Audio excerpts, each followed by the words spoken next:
Hola, ¿cómo están? Bueno, hoy vamos a hacer un lindo cuentito también de la mitología, que es Arturo y la espada mágica. Así que bueno, comenzamos.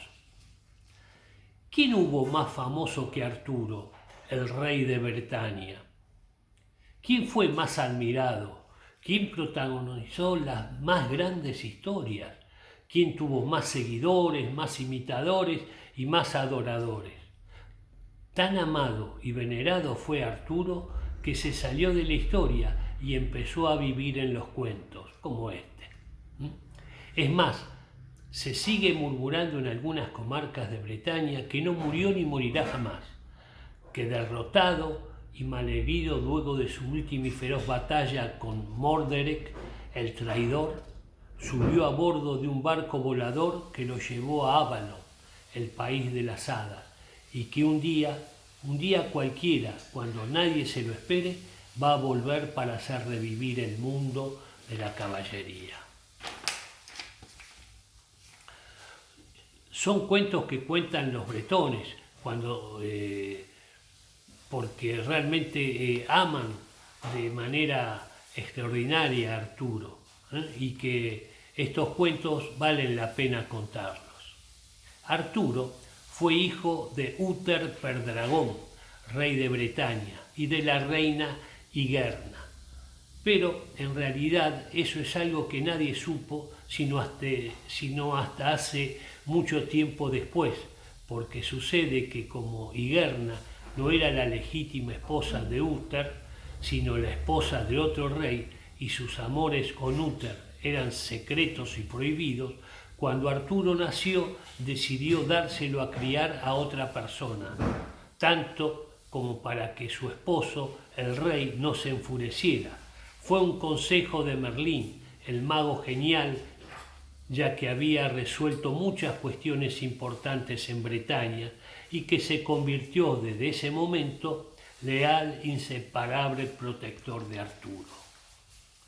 Fue él quien eligió el nombre a quien le eligió el padre adoptivo, Amtor, un hombre bueno que ya tenía otro hijo de la edad de Arturo, y así fue creciendo Arturo con una vida sencilla, porque según opinan Merlín, todavía no había llegado el momento de demostrar verdaderamente quién era Arturo.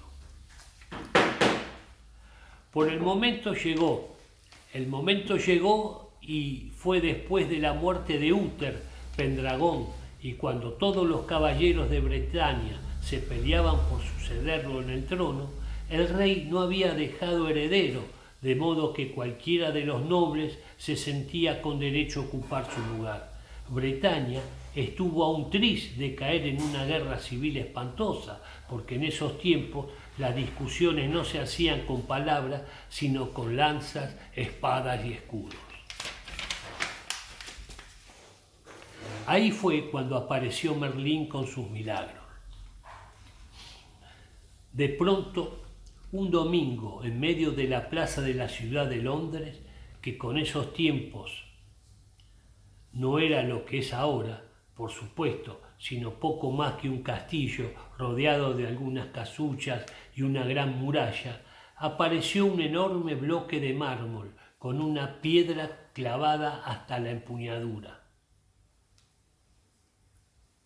Y en la empuñadura, detrás de oro, que decía: quien pueda arrancar la espada ha de ser rey de Bretaña. Al comienzo, los hombres ricos se pelearon por ver quién iba a ser el primero en hacer la prueba, pero pronto se dieron cuenta que quien más, quien menos, todos iban a tener la oportunidad de ensayar su fuerza.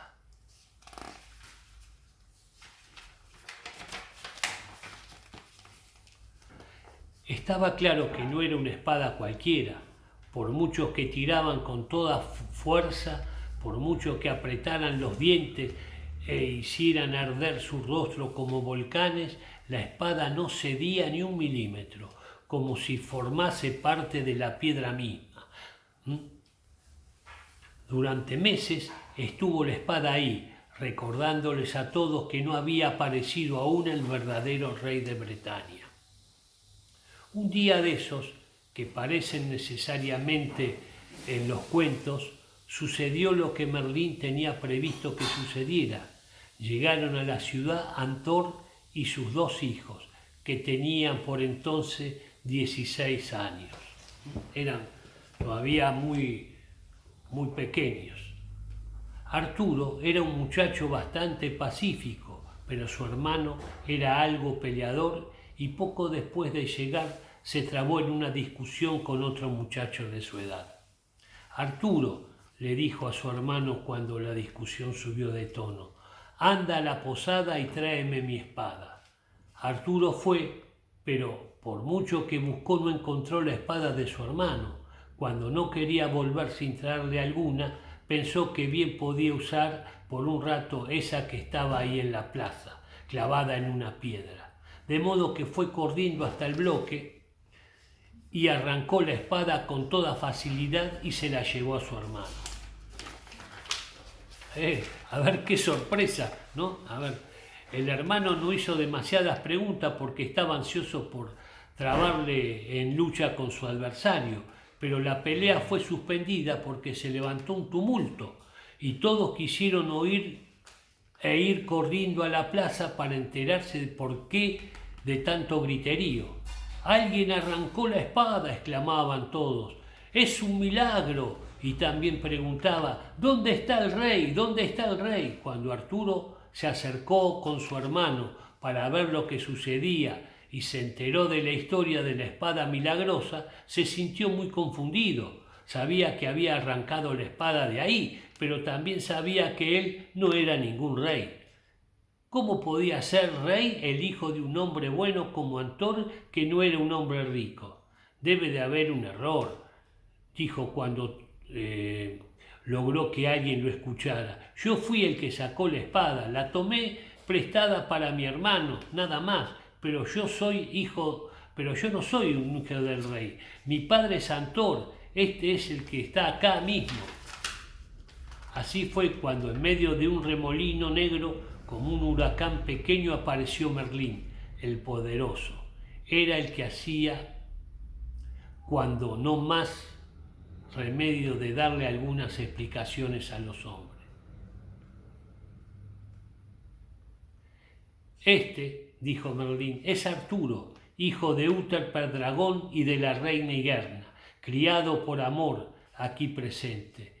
Es el hijo del rey y ahora rey de todos ustedes. Cuando un mago envuelto en remolinos mágicos dice que ese tipo de palabras, es difícil que alguien lo contradiga, pero como los hombres ricos que aspiraban al rey pusieron muy mala cara, Arturo se tuvo que pasar el resto de la tarde metiendo y sacando la espada de la piedra y permitiendo a alguien siquiera que hiciese estallar sus músculos tratando de arrancarla. Fue la tarde más entretenida del siglo para los habitantes de Londres.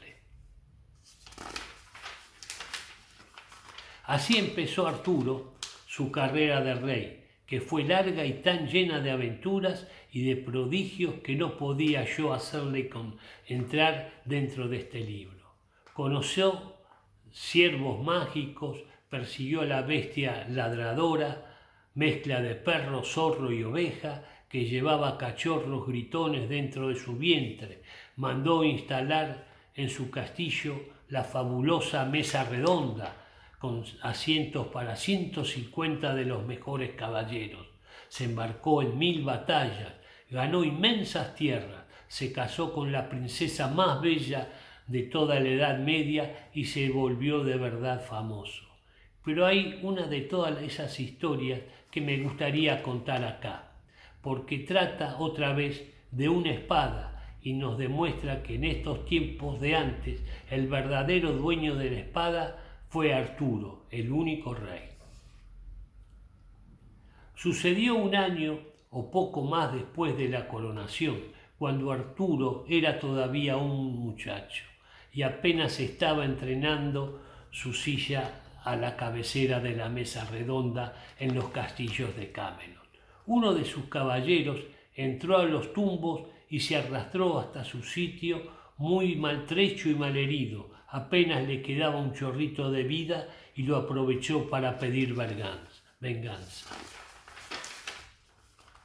Rey mío, le dijo Arturo, te pido que me des revancha. El culpable de esto que me pasa es un caballero sin nombre, pero muy armado, que ha instalado su campamento junto a la montaña. Vigila el camino y no deja pasar a nadie. Es obligatorio medirse con él para ganarse el pasaje. Yo luché y él venció. Por culpa de él me muero. Que me preparen el caballo, dijo Arturo, y no dio otra respuesta. Y así fue. Se marchó solo y al galope a vengar la muerte de su vasallo. Se sorprendió al llegar al pie de la montaña porque la tienda de campaña que había armado el caballero misterioso era realmente impresionante, muy lujosa y colorida y tan enorme que cabía debajo de ella una fuente y más de un árbol. Vengo a luchar, dijo Arturo, y el caballero le contestó mientras montaba en su caballo y se bajaba la celada del yelmo con la decisión peleadora. A mi juego me llamaron, dijo. Lucharon y lucharon bien, pero la lucha no era pareja. Arturo se dio cuenta muy pronto que de que no tenía suficientes años ni suficientes músculos para hacer frente a un hombre como ese, y aunque lo protegían su valor y su destreza, lo desprotegieron las armas. La lanza se le quebró el tercer combate y luego le faltó la espada, que se partió como una astilla a la altura de la empuñadura. Y así todo, y como no fue nunca de los que se rinden fácil, Arturo siguió luchando con los puños, con ánimos tan fieros que hasta su enemigo sintió admiración por él. Pero era muy desnivelada la pelea y el rey corría riesgo de morir demasiado joven, muchos antes de haber llevado a cabo todas las hazañas que se esperaban de él.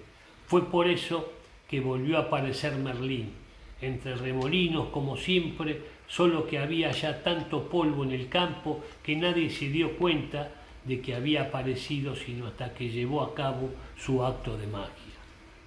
Bastó que le diera un golpecito en el hombro al caballero de la montaña para que éste se quedara dormido como un niño sobre el pecho de Arturo.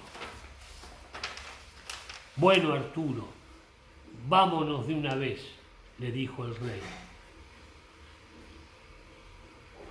Furioso y herido como estaba, no quería abandonar la lucha y sacudía a su enemigo para que se despertase. ¿Cómo se te ocurre que podés ganar una batalla sin espada? Y movió la cabeza pensando que este rey era muy tiernito e inexperto aún y que lo necesitaba demasiado. Primero vamos a curarte las heridas y después vamos a ir al lago a buscar una. Arturo no se imaginaba cómo podía conseguirse espadas en el lago, pero se había acostumbrado a obedecer a Merlín desde su primera y fabulosa aparición. Al día siguiente, después de muchos andar, encontraron un lago. Era azul y profundo y estaba escondido entre montañas. Es el lago de las hadas, le explicó Merlín. ¿Y acá te consiguen espadas?, preguntó Arturo buscando con los ojos algún indicio de fraude. Claro, dijo Merlín, que nunca se equivocaba porque era un gran adivino.